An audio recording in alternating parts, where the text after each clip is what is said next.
Boa noite a todos. Sejam bem-vindos ao quarto e último dia do pré-evento. Vamos iniciar a primeira palestra. O nosso tema que será abordado é residência em psiquiatria no Brasil e no exterior. Nosso palestrante da noite é o Dr. Rodrigo Nardi.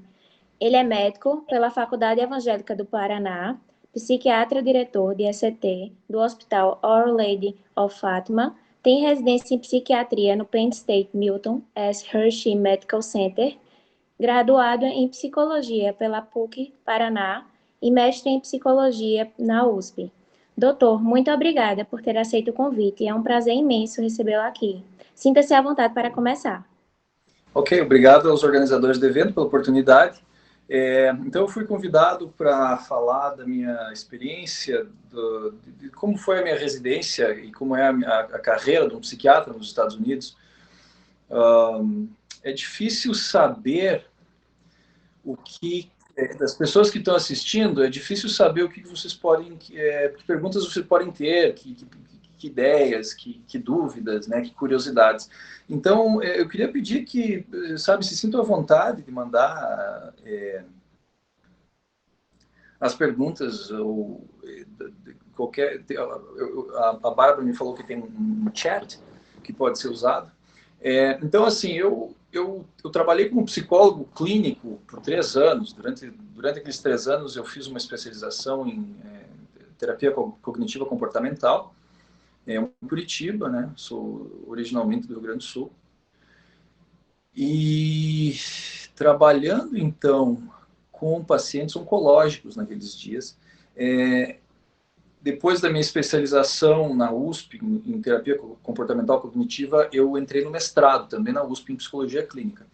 E antes do final do meu mestrado, eu tive essa epifania de fazer medicina e começar tudo de novo, né?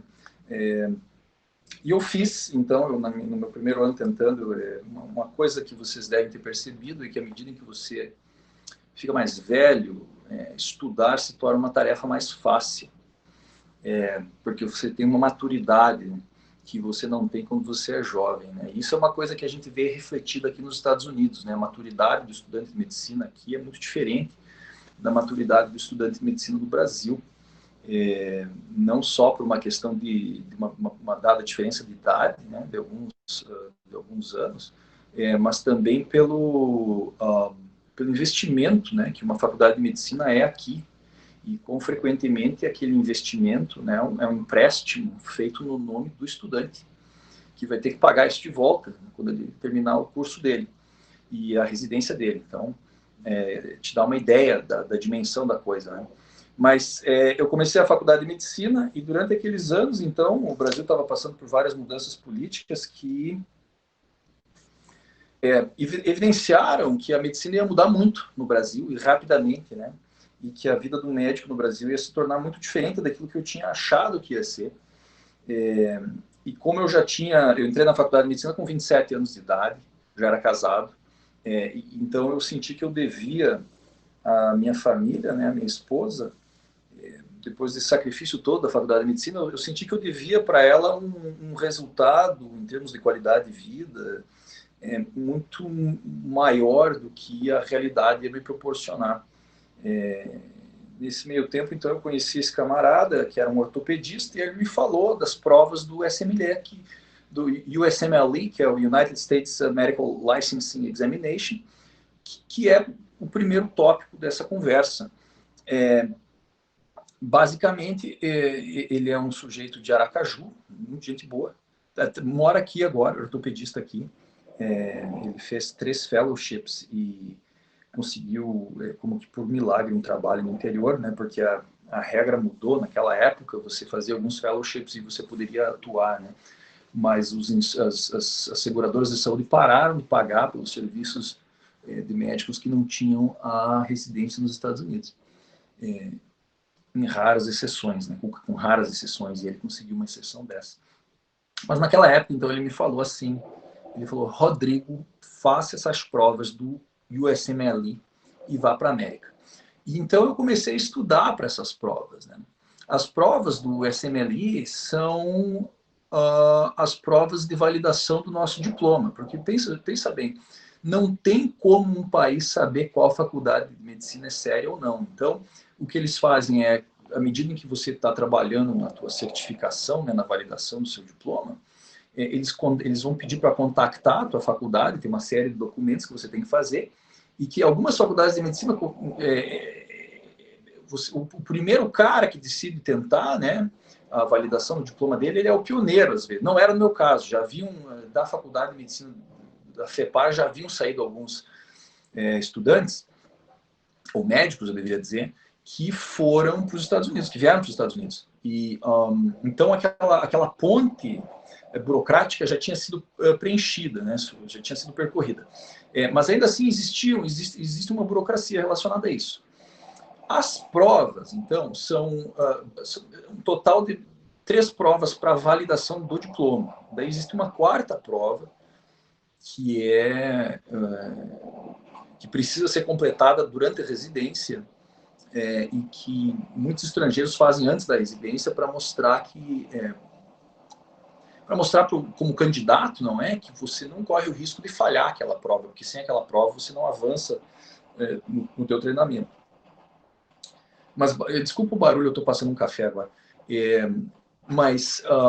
Então a primeira prova do SMLE são 300 e tantas questões, com vinhetas relativamente longas, e você tem 8 horas para fazer a prova, com 1 hora de descanso. Dessas 8 horas, uma delas é descanso. Então são 350 e poucas questões, um pouco menos de 350 em módulos de 40 a 50 questões, não é? Em cada módulo você tem 1 hora para fazer. É muito apertado, né? É muito apertado o tempo. A prova, claro, é toda em inglês. Você pode fazer nos centros, no Brasil existem os centros. Eu me lembro, no Instituto. Puxa, é um desses institutos que ensina inglês, então eles têm essa licença da Prometric para fazer as provas. Você faz, então, o SMLE Step 1, né, o primeiro passo são essas 8 horas de prova. E isso é muito comum aqui nos Estados Unidos, não pense que é só para medicina. Para você validar o seu diploma de engenheiro civil, o que for, tem sempre essa coisa de prova, provas de múltipla escolha e tal. Então você faz o SMLE1, basicamente as ciências básicas relacionadas à medicina. O desafio com fazer as provas é que elas não se parecem em nada com o currículo médico brasileiro, né? Depois vem o Step 2, que então é mais aplicado à medicina, não é? O conhecimento de biologia, química e tudo mais, com patologia e tudo mais, é mais clínico, com um pouco de conduta médica. E de novo, as perguntas e os tópicos, eles não se parecem com as coisas que a gente aprende durante o nosso curso de medicina normal, por incrível que pareça, com raras exceções. Assim, eu posso dizer que houveram poucas provas durante a minha faculdade de medicina que eu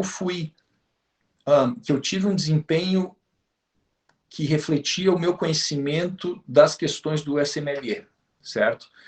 E eu tinha um material muito específico para estudar para aquilo, né? E se alguém quiser, vocês tiverem perguntas, vocês podem me achar no Instagram, Dr. Nardi TF no final, Dr. Nardi TF, Dr. Nardi TF. Me adiciona lá, me pergunta qualquer coisa que você quiser saber, eu converso com bastante gente sobre isso. Então, faz o Step 1, faz o Step 2. Aí tem uma terceira prova que é o Step 2 Clinical Skills, que são as provas de habilidades clínicas, não é? E durante essa prova é uma coisa bastante fascinante. Você vai numa clínica que na verdade, um stage, né? Não é uma clínica, é uma clínica falsa, mas é totalmente equipada. No fundo tem paredes de vidro. Olha, a Eloá Nardini começou a me seguir agora. Talvez seja minha parente, Nardini. E essa parede de vidro, então, você pode ter examinadores atrás dessa parede, né? Mas o que você tem são 12 atores dentro desses cubículos, né? Que são consultórios, né? Totalmente equipados. E esses atores, então, eles vão te apresentar uma queixa e você tem que atender eles de uma maneira específica. E quando você acabou de atender eles, tem um tempo limite para isso, uma anamnese dirigida, com algum exame físico, né? Algumas coisas têm que ser feitas sempre, tem uma série de truques, assim, tem que fazer uma ausculta cardíaca, mesmo que o paciente esteja se queixando de dor no joelho e tal. Você tem que... É uma coisa muito importante, porque quando você sai para escrever essa anamnese, papel e caneta, assim, você tem aí também uns poucos minutos para fazer isso. Esse ator tem um checklist que ele vai te dar... O ator vai te graduar. Ele vai dizer se ele entendeu o teu inglês, se você pediu licença, se você bateu na porta, se você se apresentou pelo teu nome, se você estava apresentável, se você pediu licença para examinar, se você avisou que você ia encostar um estetoscópio gelado nas costas dele. Todos esses detalhes você é avaliado, certo? E daí depois tem, claro, a avaliação do teu raciocínio clínico e tudo mais. E ali é como se fosse uma prova prática de inglês, assim, sabe? Que conheço gente, assim, gente muito inteligente, médicos muito bons, que falharam pela questão de que você precisa de uma certa eloquência, não é? Em inglês. E a verdade é que eloquência é uma coisa que você pode não ter em português já e vai se refletir no teu inglês. E às vezes você tem em português e não vai ter no inglês, porque a curva de aprendizagem da língua ela não é muito curta, não, sabe? Então, você faz o Step 2 CS e daí você pede para a comissão de educação médica de graduados estrangeiros, o ICFMG, Educational Commission for Foreign Medical Graduates, para te validar o teu diploma, não é? Então, eles vão ver uma série de documentos e daí eles te dão uma validação do teu diploma. Com aquilo lá, então, você pode finalmente se inscrever para a residência. Você pode se inscrever antes, né? Se o nome do teu pai for João Residência nos Estados Unidos, você consegue uma vaga, às vezes, sem isso. Ou enquanto você tiver com o diploma pendente. Mas é muito difícil. E eu vou falar por que é muito difícil. Muita gente no Brasil sonha ou acredita que existem caminhos alternativos, né, para fazer a residência aqui. E é verdade, eles existem, mas eles são raríssimos. E a razão pela qual eles são raríssimos é porque existe uma coisa nos Estados Unidos que é a accountability, a responsabilidade de quem está selecionando o candidato. Ele tem que mostrar que é uma grande diferença, assim, e que é presente em toda parte nos Estados Unidos, comparado com a cultura brasileira. Você tem que apresentar os seus resultados, né?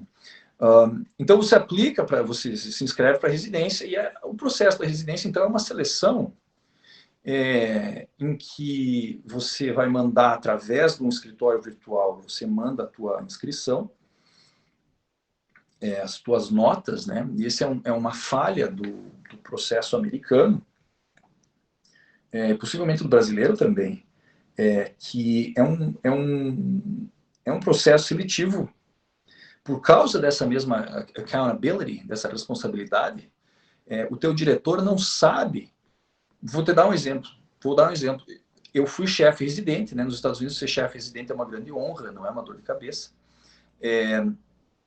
Eu ajudei na seleção, no ano que eu fui chefe residente, eu ajudei na seleção dos calouros da residência. E nós tínhamos 4 vagas e 1.200 candidatos. Então, desses 1.200 candidatos, como é que você vai selecionar essas pessoas, né? Por que o teu diretor, o diretor do programa, não quer correr o risco de ter residentes saindo da residência e não passar na prova de certificação do board de psiquiatria e neurologia, né, que aqui é um board só, psiquiatria e neurologia, é a mesma instituição.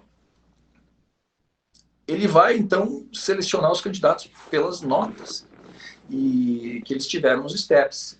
Não exclusivamente as notas, mas vai ter um cut-off, né? Vai ter assim, ó, abaixo disso aqui não vale muito a pena. Então, você acaba selecionando bons fazedores de provas. E vocês já devem ter notado na faculdade de medicina que vocês tiveram colegas que tinham notas perfeitas, mas eram absolutamente incapazes de ouvir um paciente falar e fazer uma relação entre o que ele falou e um diagnóstico ou um exame clínico. E o oposto é verdadeiro. Você provavelmente teve um colega que parecia assim um gênio da medicina interna, mas na hora de fazer uma prova, o cara era uma desgraça. E a razão para isso, e eu posso afirmar isso por causa dos meus 20 anos de estudo em psicologia,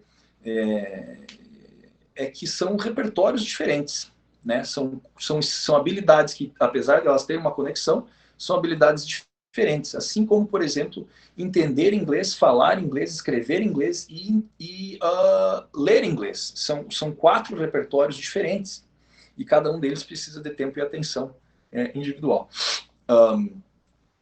Então, você aplica para essa residência, você é selecionado para uma entrevista, você vem, então, para essa entrevista, onde várias pessoas do corpo docente vão conversar contigo. E o que eles estão procurando ali é isso, eles querem ver se você é um cara fluente, se você é um cara smooth, né? E eles querem saber se eles conseguem conviver com você por 4 anos, que é a duração da residência de psiquiatria nos Estados Unidos, né? 4 anos. Porque eles vão ter que conviver contigo intensamente, mesmo um programa grande aí que tenha 30, 40 residentes, existe um certo, né, como fosse um programa do Big Brother, assim, né, muita tramóia, muita briga, muita azaração, sempre tem dor de cabeça, né? O meu programa era relativamente pequeno, a gente tinha 5 vagas no meu ano, depois caiu para 4, e o hospital então bancava 2 e a comissão educacional bancava outras 2, porque o hospital também tem uma dada demanda, né, de trabalho, que eles não... Existe uma falta de psiquiatras nos Estados Unidos, então a tendência é haver mais posições para a residência de psiquiatria, né? A vantagem de ter uma falta de psiquiatras é que a tua carreira, assim, dado que se você se tornar psiquiatra nos Estados Unidos, você vai ter uma carreira brilhante, não importa o que, né? E a gente vê isso, a gente vê muito psiquiatra ruim, mas ruim mesmo aqui, que em posições boas, não é? Então, você vai à entrevista e então você tem mais 2 passos. Eu consegui uma vaga na residência que chama pre-match, né, que hoje não existe mais. O que acontece é que depois que você entrevistar, vamos dizer, em 5 lugares diferentes, vamos dizer que você seja um candidato competitivo, neurologia, psiquiatria, não importa, você vai fazer um ranking das suas preferências, dos lugares onde você quer treinar, e os hospitais também vão fazer um ranking das preferências deles, dos candidatos. Então tem esse sistema eletrônico que casa, né, as preferências para fazer as pessoas e os programas mais felizes possíveis. Então você começa a residência. Como é que é a residência nos Estados Unidos? Primeiro, existe uma diferença de cultura muito grande, né? Toda vez que você fala, eu estou indo para um país diferente, vou morar sei lá, qualquer coisa que você falar, Turquia. Primeira pergunta que as pessoas vão te fazer, inocentemente, você fala turco? Então, eu vou para os Estados Unidos, você fala inglês? É a primeira pergunta. Mas eu posso assegurar para vocês que a língua de um país é a coisa mais fácil de aprender sobre esse país. Mesmo que a gente esteja falando de alemão, que é impossível de aprender. Eu sei, eu tentei. Então, assim, por que eu falo isso? Porque a língua é extremamente sistematizada, e o ensino da língua é extremamente sistematizado, tudo que você tem que fazer é botar energia nisso. Mas existem nuances culturais que, especialmente para nós, brasileiros, são um desafio. E você vê esses nuances culturais se refletir, você se percebe brasileiro, né? Você não se percebe brasileiro enquanto está no Brasil, mas quando você vem para cá, você se percebe brasileiro. Eu sou um gaúcho, né? Tive... cara, eu nunca gostei de carnaval, até que eu saí do país, né? Daí eu comecei a abraçar um pouco mais a cultura, por uma questão de internalização, outra conversa para outra hora. Mas, basicamente, você vê, por exemplo, que existem traços culturais dos indianos, que são bastante frequentes aqui, não é? Paquistaneses, sudaneses, egípcios. Você vê que existem traços culturais. Vou dar um exemplo. Para mim, me falaram várias vezes, você conhece o Dr. Fulano, que também é brasileiro? E eles me disseram assim, todos os brasileiros que eu conheço que vieram para os Estados Unidos são extremamente driven, quer dizer assim, que tem uma determinação, assim, que são, né, go-getters. E a verdade é que o brasileiro não é driven, de maneira nenhuma, mas é um viés de seleção, não é? O brasileiro que conseguiu fazer a faculdade de medicina e passar nas provas do SMLE como um estímulo concorrente, né, porque é completamente concorrente, eu te asseguro, a chance de você se preparar para o SMLE e muito bem nas tuas provas é muito baixa e vice-versa. Então, você começa a se adaptar nesse universo. Por exemplo, uma coisa que se espera de estudantes de medicina aqui no Brasil, aqui nos Estados Unidos não se espera aí no Brasil, é que eles estejam sempre de bom humor e entusiásticos para fazer qualquer tarefa que lhes seja apresentada. Então, você diz assim, quem gostaria de, né, cavar um buraco nessa área com esterco congelado? É esperado do estudante de medicina e também do residente que ele pule imediatamente e diga, por favor, deixa eu fazer isso. E se ele não faz isso, esse cara já começa a ser visto como alguém que você não quer trabalhar com. O que leva ao processo seletivo, né? Existe essa crença de que no processo seletivo da residência existe uma preferência pelo americano. Existe. Essa preferência existe, né? De um ponto de vista burocrático, é muito mais fácil uma residência nos Estados Unidos ter todos os seus candidatos americanos, né? Mas como você é o diretor do programa, você prefere ter um candidato forte do Brasil, do Egito, da Europa, não importa, do que ter um candidato muito fraco americano.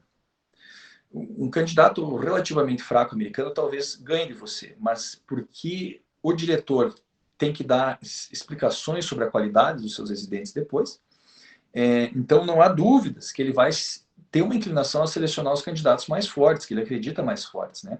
Mas, claro, existe uma preferência por americanos. Em especialidades clínicas, por exemplo, psiquiatria, medicina interna, 50% da força de trabalho é estrangeira. Então, nesse meio, o fator nacionalidade é muito fraco, sabe? Mas, claro, é muito difícil você, como brasileiro, como, sei lá, de onde você vem, você conseguir uma vaga no hospital tipo Johns Hopkins, porque eles têm candidatos americanos suficientes, bons. Eles não têm que ir atrás de nenhum gênio de fora do país.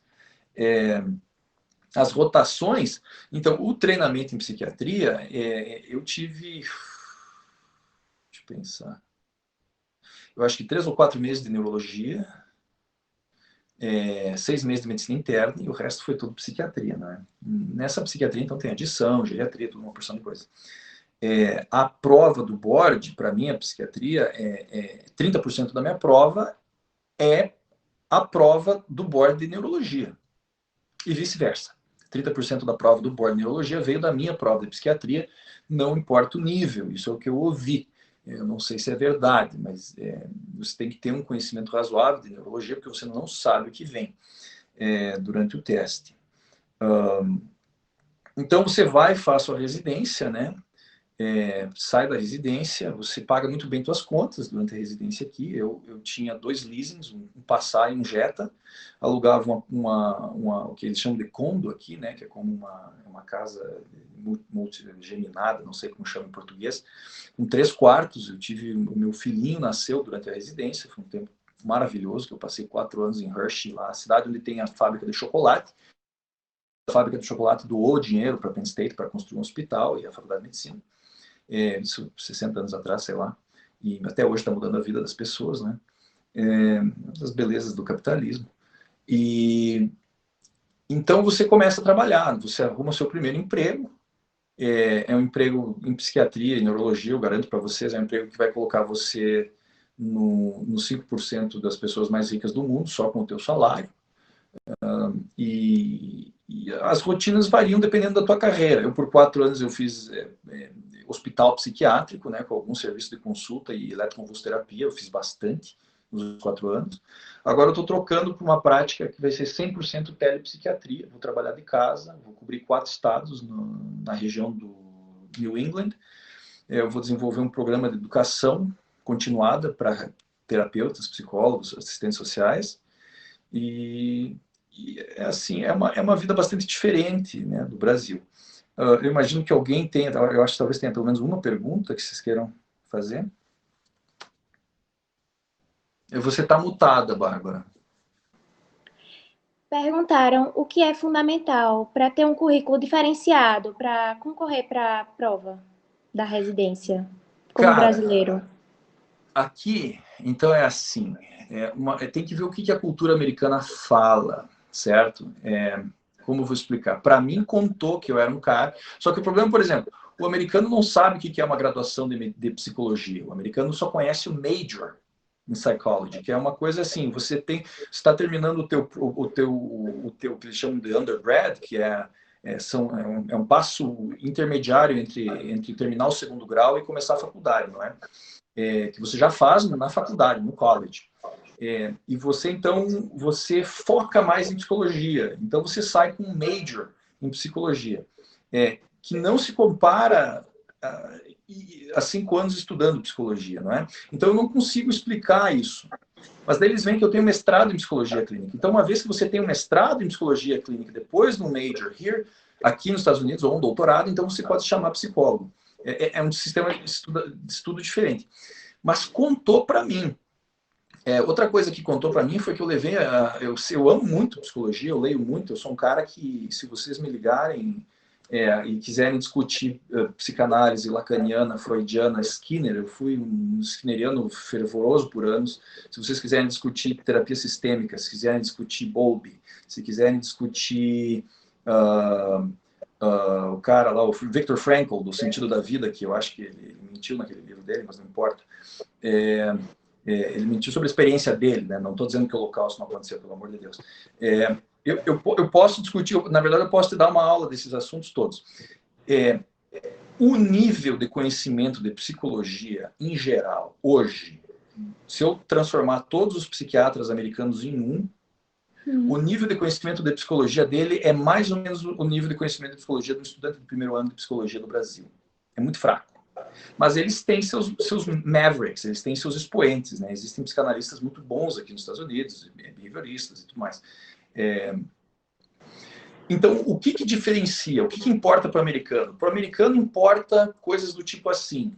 O cara parou a faculdade de medicina e foi para a África fazer um serviço voluntário com uma clínica de oftalmologia. E você vê muito isso, o americano faz muito isso. Eu me lembro quando eu saí da residência, uma candidata, ela tinha parado os estudos dela de medicina no Paquistão para cuidar da avó doente, e nesse meio tempo ela escreveu um livro infantil. Então, esse tipo de coisa, eles estão procurando pessoas extraordinárias, e você tem que se mostrar extraordinário. Se você tiver um currículo excelente, mas você não consegue mostrar ele como uma coisa extraordinária, você é só mais um na manada. E mesmo tendo esses detalhes, é difícil te tirar de uma lista de 1.200. Então, você precisa de boas notas para chamar a atenção deles. Certo. Falando em Brasil, perguntaram também se vale a pena a pessoa fazer a residência no exterior para voltar com o título de residente fora no Brasil. Então, a minha vida pessoal foi tal que a minha ex-esposa não se adaptou, né, à vida nos Estados Unidos.